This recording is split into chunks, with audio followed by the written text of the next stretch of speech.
Your attitude doesn't fit our culture, Colin Draper said, his voice flat and emotionless through my laptop speakers. We're going to have to let you go, effective immediately.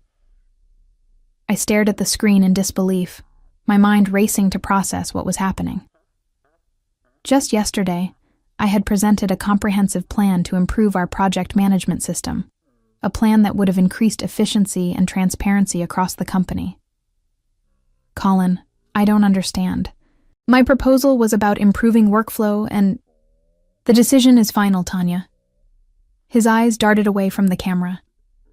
Human Resources will send you the necessary paperwork. Please return any company property by the end of the week.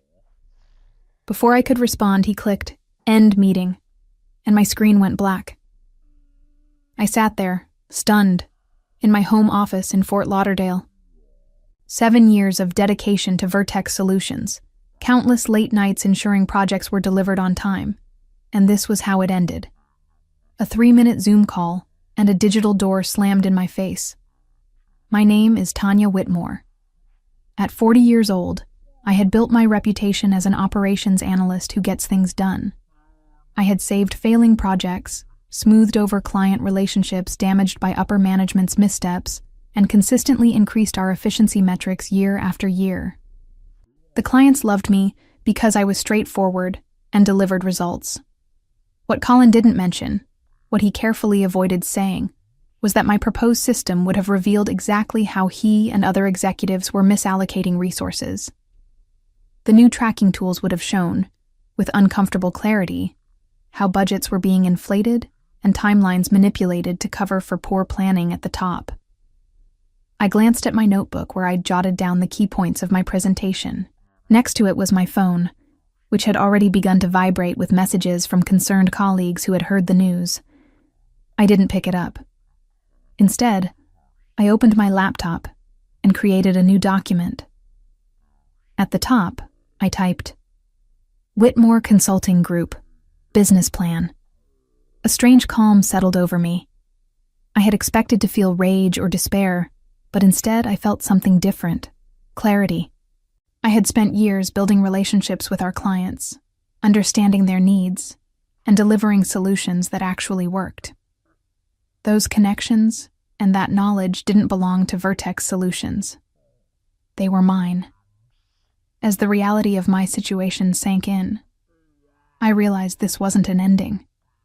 It was an opportunity to finally build something that reflected my values: transparency, efficiency, and genuine client service.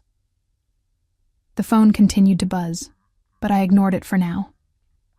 I had planning to do. I had always been the problem solver, the fixer. When I joined Vertex Solutions 7 years ago, they were a struggling project management firm, barely staying afloat in a competitive market. Their processes were outdated, their client communication was inconsistent, and their reputation was suffering. Within my first year, I had completely restructured their workflow systems, implemented regular client check-ins, and developed custom solutions for their 3 biggest accounts. Colin, who had just been promoted to Chief Operations Officer back then, took credit for most of my innovations during executive meetings, but I didn't mind. I believed in the work, not the recognition. "You're invaluable, Tanya," he would say, after I salvaged yet another project that had been mismanaged from the start. "The clients trust you." It was true. While Colin and the other executives wined and dined potential clients with grand promises, I was the one building relationships based on actually delivering on those promises. I spent hours understanding each client's unique challenges, often creating customized solutions that went beyond our standard offerings. James Henderson from Trivexa Corp once told me, "I don't care who's officially in charge. We know you're the one making things happen." Similar sentiments were echoed by Diane Powell at North Peak Engineering and Robert Johnson at Borealis Capital. They all knew who to call when they needed straight answers and real solutions. My husband Tyler had been telling me for years that I was undervalued at Vertex. "You're carrying that company on your shoulders," he would say as I worked late nights fixing problems I hadn't created. "One day, you should strike out on your own." I always dismissed the idea.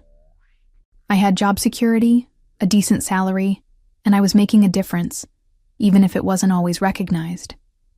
Besides, starting over seemed daunting and risky.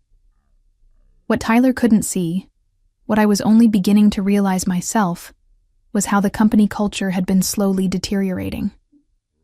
The focus had shifted from client satisfaction to executive bonuses. Projects were being understaffed while budgets mysteriously increased. Resources were allocated based on which managers were in favor that week, not which projects actually needed them. My proposed system would have brought all of this into the light. It would have created automatic reports showing resource allocation, budget usage, and time tracking across all projects. The dashboard would have made it impossible to hide the inefficiencies I had been quietly compensating for over the years. In retrospect, I should have seen Colin's reaction coming.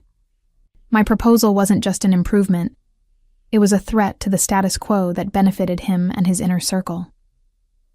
The morning after my termination, I woke up with a strange sense of lightness. Tyler brought me coffee in bed, his face a mixture of concern and anger on my behalf.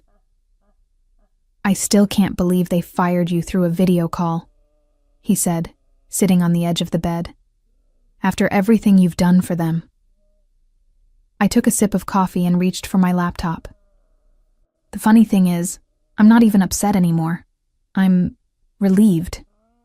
Relieved? I've been compensating for their mismanagement for years, covering up their mistakes, working around their egos. I'm exhausted, Tyler. He studied my face. "So what are you going to do?" I turned my laptop toward him, showing the business plan I had stayed up half the night creating. "I'm going to start my own consulting firm. Do what I've always done, but on my terms." Tyler scanned the document, his expression shifting from surprise to excitement. "You're serious about this?" "Completely serious," I confirmed. "I've already secured the domain name and started outlining service packages." I spent the rest of the morning sending emails and making phone calls. Not to badmouth Vertex or Colin. I was too professional for that. But to let my contacts know about my career transition. I was careful with my wording, simply stating that I was embarking on a new venture, focused on operational efficiency and project management consulting. By lunchtime, my inbox was filling with responses. Former colleagues expressing shock at my departure, industry contacts offering connections, and most surprisingly, an email from James Henderson at Trivexa Corp. "Heard about your departure from Vertex. Let's talk ASAP." I called him immediately. "Tanya," he said when he picked up. "What the hell happened?" I gave him the sanitized version. A difference in vision for the company's future. James wasn't buying it. "Colin finally realized you were the one keeping everything together, didn't he? Got threatened?" "I couldn't say," I replied diplomatically. "Well, his loss," James continued. "Listen, we have 3 major projects scheduled with Vertex for the next quarter, but frankly, you were the only reason we stayed with them. If you're going independent, we'd rather work directly with you." I felt a flutter of excitement mixed with trepidation. "That's a significant offer, James. It's a no-brainer for us. Your strategic approach has saved us countless hours and resources. Send me a proposal by the end of the week." After we hung up, I sat in stunned silence. Then my phone rang again. It was Diane Powell from North Peak Engineering with essentially the same message. By the end of the day, Robert Johnson from Borealis Capital had also called. 3 of Vertex's biggest clients, representing nearly 40% of their quarterly revenue, were ready to follow me out the door. That night, as I updated my business plan with this unexpected development, I realized that what Colin had intended as punishment had instead become my liberation. 1 week after my termination, Whitmore Consulting Group was officially established. I had converted our guest bedroom into a proper office, complete with a professional setup for video calls. Tyler had surprised me with a custom nameplate for my desk. Tanya Whitmore, founder and CEO. I was in the middle of finalizing my proposal for Trivexa Corp when my phone rang. The caller ID showed it was Jessica Barnes, Vertex's HR director. "Tanya," she said when I answered, her voice unusually tentative. "How are you?" "I'm doing well, Jessica. What can I do for you?" "Well, Colin asked me to reach out. There seems to be some confusion with a few of our clients. They're requesting to terminate their contracts." I leaned back in my chair. "And you're calling me because they've specifically mentioned your name. Colin thought perhaps you might have influenced their decision." I chose my words carefully. "I've started my own consulting firm, which I'm legally entitled to do. I haven't violated any non-compete clauses as Vertex doesn't have them. If clients are making business decisions, that's their prerogative." There was a pause on the line. "Would you consider coming back? Colin is prepared to offer you a significant raise and a new title." The offer caught me by surprise, but it only took a moment to find my answer. "I appreciate the offer, Jessica, but I've already committed to a new path." After hanging up, I received an email from Trivexa Corp. Confirming they had officially terminated their contract with Vertex Solutions and were looking forward to working with Whitmore Consulting Group. Attached was a signed copy of the proposal I had sent them, approved without a single revision. Within hours, similar emails arrived from North Peak Engineering and Borealis Capital. Just like that, I had 3 major clients and a packed schedule for the next quarter. The following day, I received a message from David Chen, one of Vertex's senior project managers, and someone I had worked closely with for years. "Need to talk. Can I call you?" I agreed, and when David called, he sounded like he was speaking in hushed tones. "Things are chaotic here," he said. "After those 3 clients pulled out, Colin called an emergency meeting. He's blaming everyone but himself." "I'm sorry to hear that," I said, genuinely concerned for my former colleagues. "Don't be sorry. You should see the looks on the executives' faces. They finally realized who was actually keeping the clients happy." David paused. "Listen, several of us are thinking about jumping ship. Would you be interested in bringing on some experienced team members? I hadn't planned on expanding so quickly, but having a trusted team would allow me to take on more clients sooner." "Send me their resumes," I told him. By the end of the second week, Whitmore Consulting Group had grown to include David and 2 other former Vertex employees, Ana Martinez, an exceptional data analyst, and Patrick Wilson, a skilled client relations manager.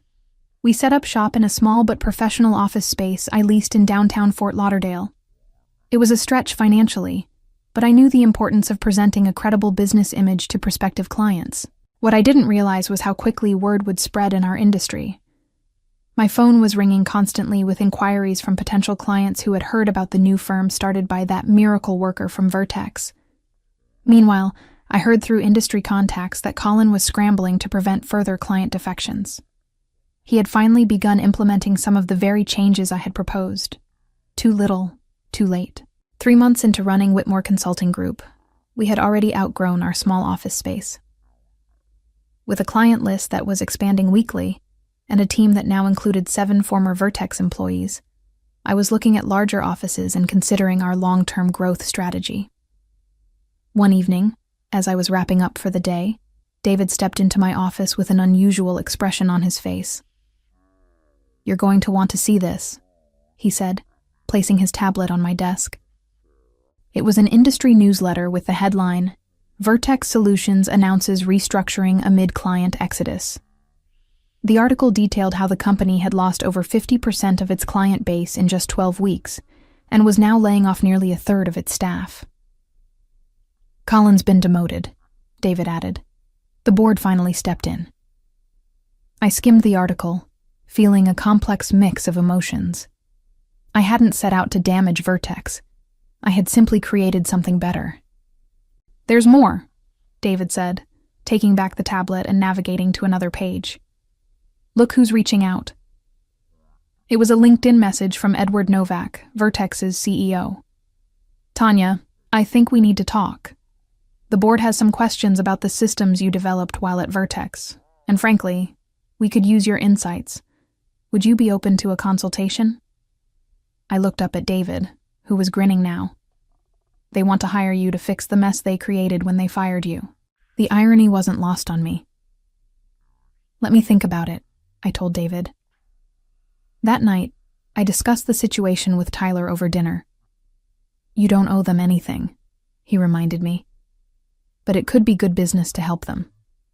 Plus, it would show everyone that you're the bigger person." I nodded, considering the angles. It would also give me a chance to implement the transparency measures I always wanted to see there. The next day, I responded to Edward's message, agreeing to meet, but making it clear that I would be coming as a consultant, not as a potential employee. The meeting was set for the following week at Vertex's headquarters.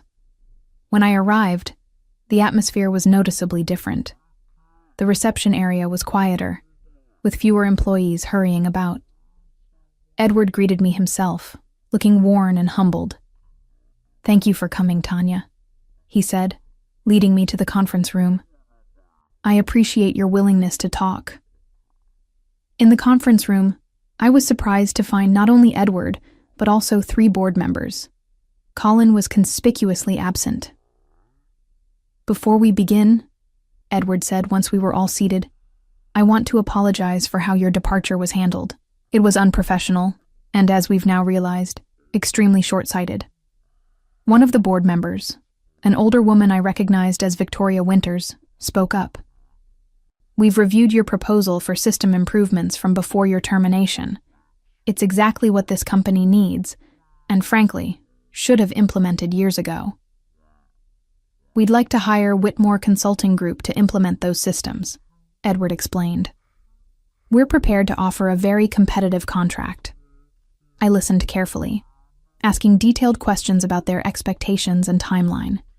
It was a substantial project that would require significant resources from my growing company. As our meeting concluded, Victoria walked me to the elevator.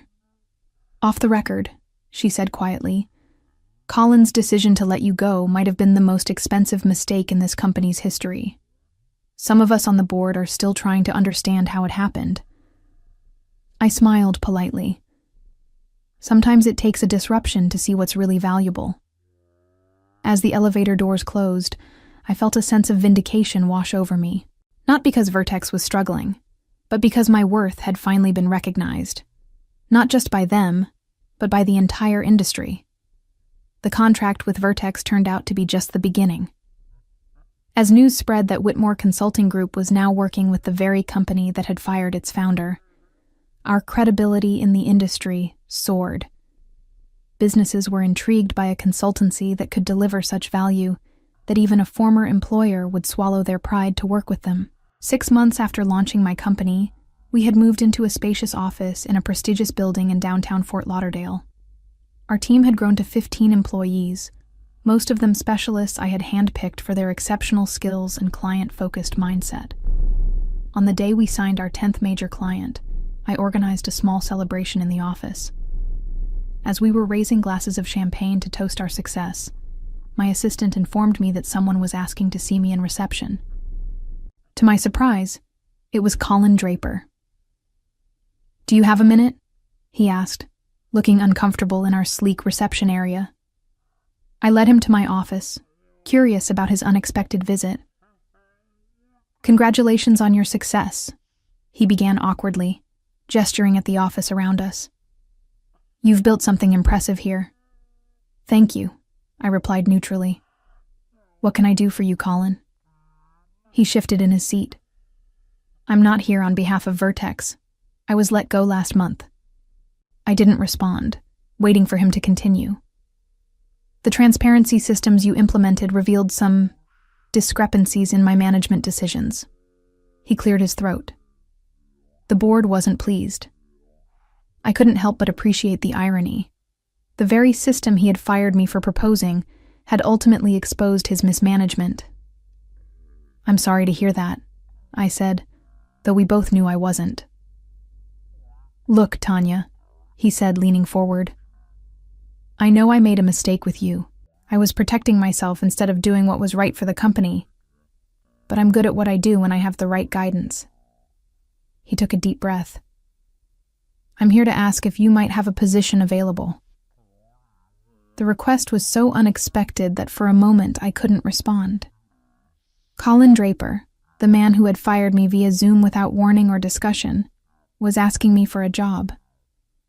I studied him carefully. Was this genuine humility or just another self-serving move? "Colin," I said finally, "my company is built on transparency, collaboration, and genuine client service. Those aren't just buzzwords here. They're how we operate every day." He nodded quickly. "That's exactly why I want to work with you. I've learned from my mistakes." I considered his request. Hiring Colin would be seen as either an incredible act of forgiveness or a foolish decision to bring in someone who had already proven his character. "I don't have a position for you," I said at last, watching his face fall. "But I do have some contacts in the industry who might. I'll make some calls on one condition." "What's that?" "That you understand what actually happened between us. I wasn't fired because my attitude didn't fit the culture. I was fired because I threatened a system that was benefiting you at the expense of clients and colleagues." Colin had the decency to look ashamed. "You're right, and I've paid for that mistake." As I walked him out, I realized that my company's success wasn't just measured in clients and revenue. It was also reflected in this moment, having the confidence and security to face a former adversary without bitterness. Later that afternoon, I made those calls as promised. Not because Colin deserved my help, but because it was the kind of leader I had chosen to be. One who values growth and second chances, even for those who hadn't offered me the same. 1 year after being fired over Zoom, I stood at the podium as the keynote speaker at the annual Project Management Excellence Conference in Miami. The irony wasn't lost on me. The previous year, Colin had represented Vertex Solutions at this very event. "Success isn't just about having the right strategies," I told the room filled with industry professionals. "It's about implementing them with integrity and transparency." As I spoke, I could see the executives from Vertex Solutions sitting in the front row. Edward Novak nodded along with my points, while Victoria Winters actually took notes. Their company had stabilized under new leadership, though they hadn't regained their former market position. "When I founded Whitmore Consulting Group," I continued, "it wasn't about competing with former employers or proving anyone wrong. It was about creating a space where good work could be done honestly, where clients received the value they paid for, and where employees were recognized for their contributions." After my speech, during the networking reception, Edward approached me with a glass of sparkling water. "That was an excellent presentation, Tanya," he said, though I couldn't help feeling it was partially directed at us. I smiled. "Take it however you need to, Edward." He glanced around at the crowd, many of whom were gathered around my colleagues from Whitmore Consulting. "Your company has captured the imagination of the industry. Everyone wants to know your secret." "There is no secret," I replied. "Just good work, genuine relationships, and transparent processes. Everything I tried to implement at Vertex." Edward's expression turned reflective. "The board has been discussing a potential acquisition offer. Vertex is still struggling to rebuild its client base, and your systems have only highlighted the structural issues we've ignored for years." I raised an eyebrow, surprised by his candor. "Are you suggesting what I think you're suggesting? Would Whitmore Consulting Group consider acquiring Vertex Solutions? It would be an unorthodox move, but potentially beneficial for both companies." The acquisition of Vertex Solutions by Whitmore Consulting Group made headlines in all the industry publications. What began as my personal revenge tale had transformed into a business success story that would be taught in management schools. We retained most of Vertex's remaining employees, integrating them into our more transparent culture. Some adapted readily to the change, while others struggled with the accountability our systems demanded. Colin, who had found a position with a smaller firm thanks to my recommendation, sent me a congratulatory email that read simply, "You built something remarkable from adversity. I'm learning from your example." On the day we finalized the acquisition, I invited the original team members who had joined me in those early days to a private dinner. "I never imagined we'd end up here," David said, raising his glass.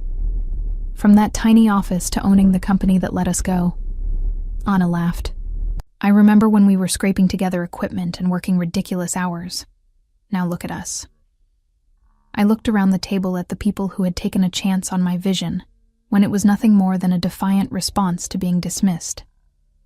I couldn't have done any of this without all of you believing in what we could build together. Patrick, who had recently been promoted to head our client relations department, spoke up. You know what the best part is? We didn't have to compromise who we are to get here. We won by being better, not by being ruthless. As we celebrated, I reflected on the journey. When Colin had ended that Zoom call, cutting me off without the dignity of a proper conversation, he thought he was demonstrating his power. Instead, he had inadvertently launched me into creating something far more significant than I would have otherwise built. Sometimes the greatest opportunities come disguised as unfair dismissals. Whitmore Consulting Group continued to grow, eventually opening offices in 3 additional cities. My leadership style, focused on empowering employees and maintaining genuine client relationships, became a case study in effective management.